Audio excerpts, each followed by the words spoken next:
Hi everybody and welcome back to my channel, Story Adventures with Mrs. Kathy. Today we have a fun book for you by Dr. Seuss, If I Ran the Circus. In all the whole town, the most wonderful spot is behind Sneelock's store in the big vacant lot. It's just the right spot for my wonderful plans, said young Morris McGurk, if I clean up the cans.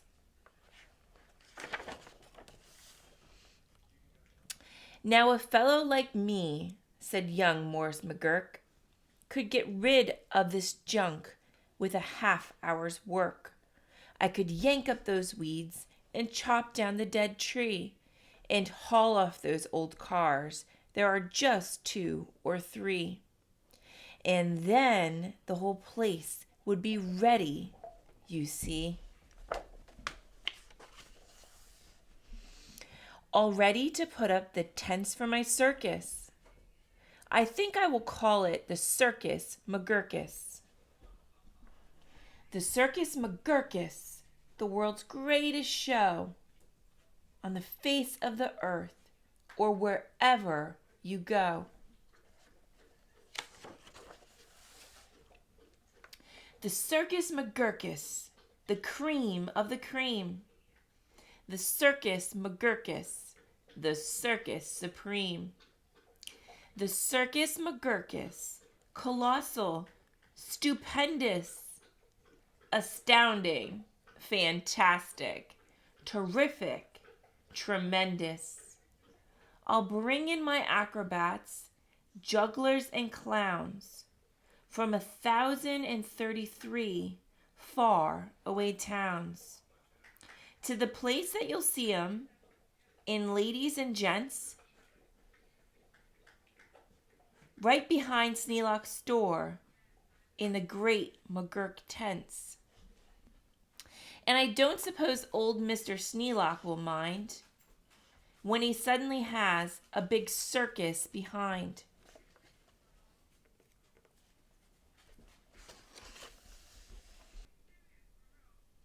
After all, Mr. Sneelock is one of my friends. He might even help out doing small odds and ends.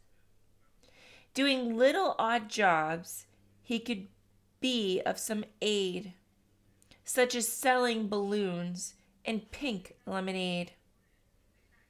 I think 500 gallons will be about right, and then I'll be ready for opening night.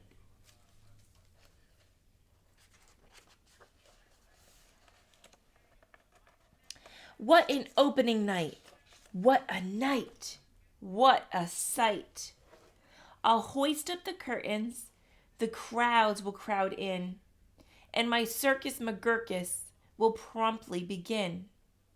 With a welcoming toot on my welcoming horn, by the horn-tooting apes from the jungles of Jorn, where the very best horn-tooting apes are all born.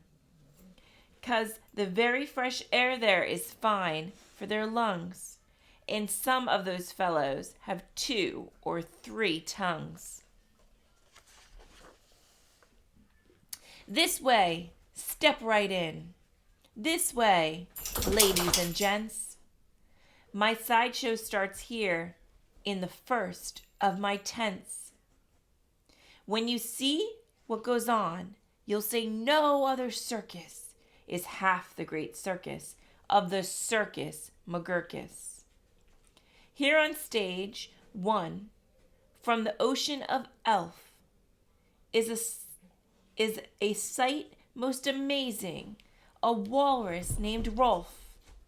You can stand on one whisker, this wonderful Rolf, on the top of 5 balls, 2 for tennis, 3 for golf.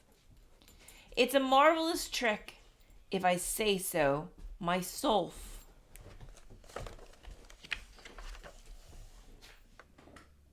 And on stage number 2, here's something quite new. From a country called From, comes the drum-tummied snum, who can drum any tune that you might care to hum. Doesn't hurt him a bit because his drum tummy's numb. And you'll now meet the Foon, the remarkable Foon, who eats sizzling hot pebbles that fall off the moon. And the reason he likes them red hot, it appears, is he greatly enjoys blowing smoke from his ears. Of course, pebbles like this are quite hard to collect, but Sneelock will manage, somehow, I expect. After all, Mr. Sneelock is one of my friends, and I'm sure he'll help out doing small odds and ends. And on stage number 4, see the Willy Waloo, who can throw his long tail as a sort of lasso, with a flip of the hip, with a tail of his kind. He can capture whoever is standing behind. He can capture old Sneelock. I'm sure he won't mind.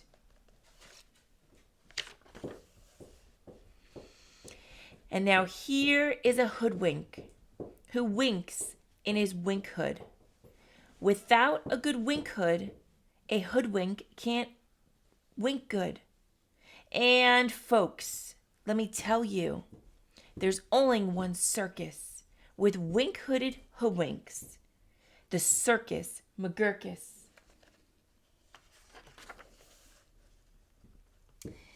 The show of all shows, there's no other showman who shows you a show with a blindfolded bowman. The blindfolded bowman from Brigger Beirut, the world's sharpest sharpshooter. Look at him shoot. Through the holes in 4 donuts, 2 hairs on a worm, and the knees of 3 birds without making them squirm. And then on through a crab apple, up on the head of Sneelock, who likes to help out, as I've said. And now, come to this spot where the spotlight is hot, and you'll see in the spotlight the juggling Jot, who can juggle some stuff you might think he could not, such as 22 question marks, which is a lot. Also 44 commas, and also 1 dot. That's the kind of Circus McGurkus I've got.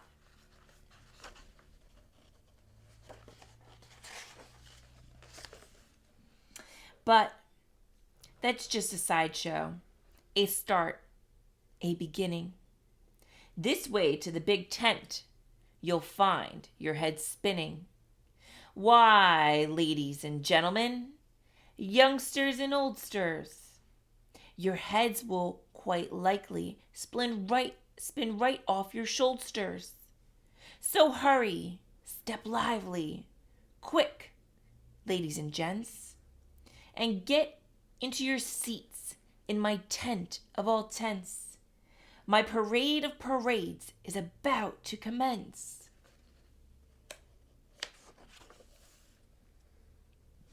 You'll see Drum Mayor Sneelock fling-flang his baton, and my organ McGurkus come on, with its hot steaming pipes of gold brass-plated tin, snorting all sorts of snorts in a bumbling din. That is super stupendous, stupendous, stuporious. And when I play Dixie, please join in the chorus.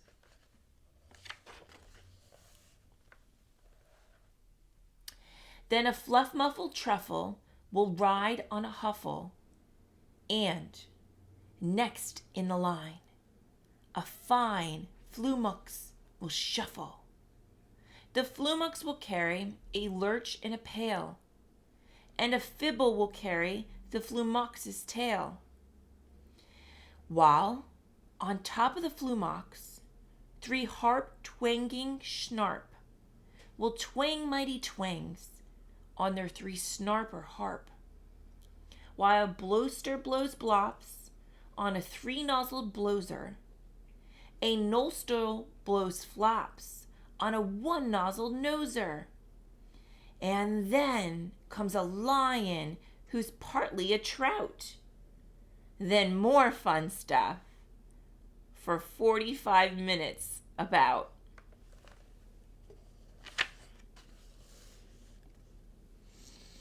And then, behind them, then everyone stares. Come my to and fro marchers, who march in 5 layers. The fro's march on 2s, and the 2s march on fro's. Don't know how they do it, but that's how it goes. And now, come on an act of enormous enormance. No former performers performed this performance. This stunt is too grippingly, slippingly frightening. Down from the top of my tent like greased lightning, through pots full of lots of big stickle bush trees, slides a man, what a man, on his roller skate skis. And he'll steer without fear, and you'll know at a glance that it's Sneedlock, the man who takes chance after chance. And he won't even rip a small hole in his pants.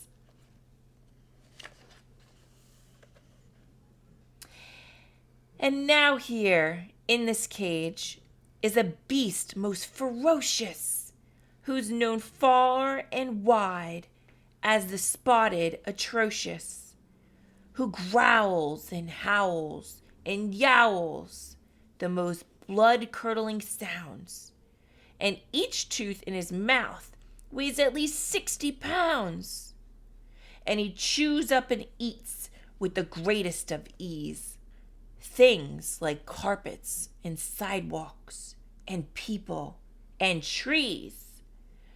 But the great Colonel Sneedlock is just the right kind of a man who can tame him. I'm sure he won't mind. Then I'll let Sneedlock off for a few minutes' rest, while high over your heads you'll see the best of the world's finest, fanciest, breezy trampezing. My zoom-a-zoop trope from West Upper Bendizing, who never quite know, while they zoop and they zoom, whether which will catch which one, or who will catch whom, or if who will catch which by the what and just where, or just when and just how, and which part of the air.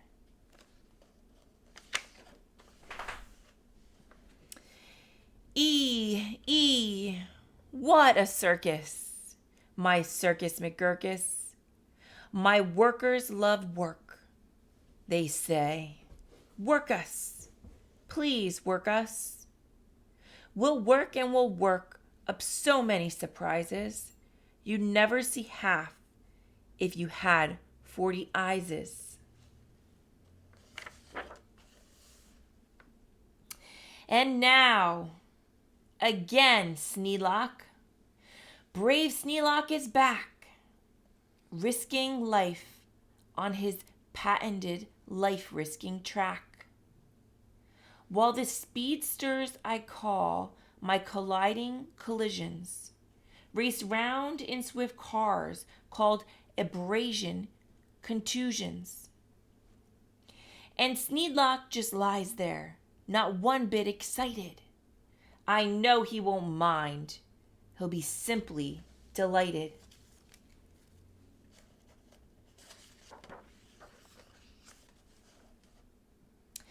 And here, in a contest of brute strength and muscle, Kid Sneelock, my champion of all champs, will now tussle and wrestle a beast called the Grizzly Gatsly and slap him around. And he'll slam him down fastly and pin both of his shoulders tight flat to the mat. Kid Sneelock will love it, I'm sure about that.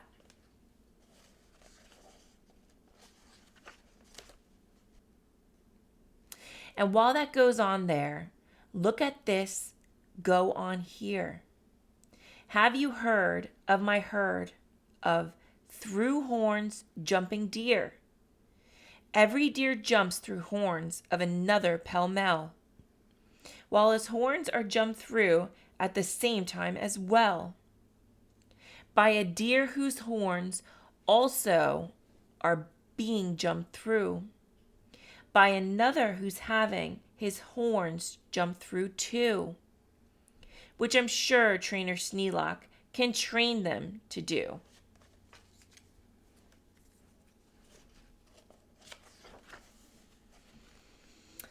Then the whole tent will ring with hoorays and wild shouts when I wheel in my whales and they turn on their spouts. First, my whale number 1, with an aim that aims true, spouts a spout that spelt Sneelock to whale number 2. And then whale number 2 spouts his spout like a gun, and that spouts old Sneelock right back to whale 1. And then forwards and backwards on spout after spout, my great spout rider Sneelock gets spouted about, just as long as the water they're spouting holds out.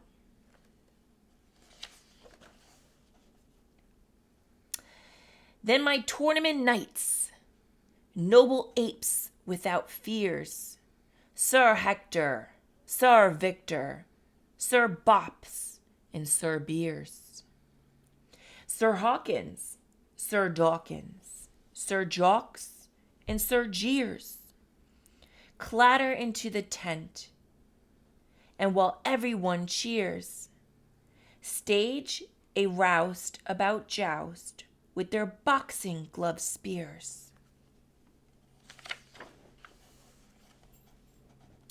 And while all this wild ruckusing goes on below, at the top of the tent, look, the star of my show, great daredevil Sneelock, the world's bravest type. He comes pulled through the air by 3 Sorbian snipe on a dingiest contraption attached to his pipe. And while people below are all turning chalk white and all biting their fingernails off in their fright, great Sneelock soars up to a terrible height.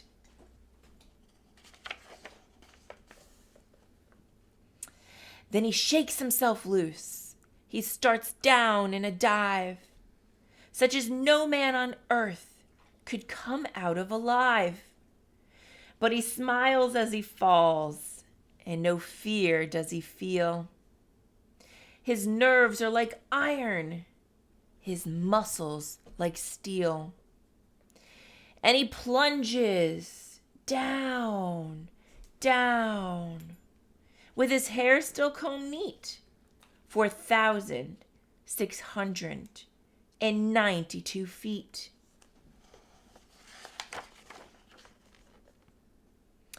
Then he'll land in a fishbowl.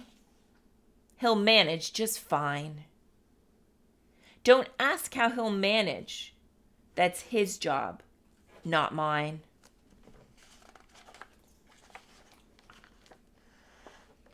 While he'll be a hero, of course he won't mind when he finds that he has a big circus behind. The end.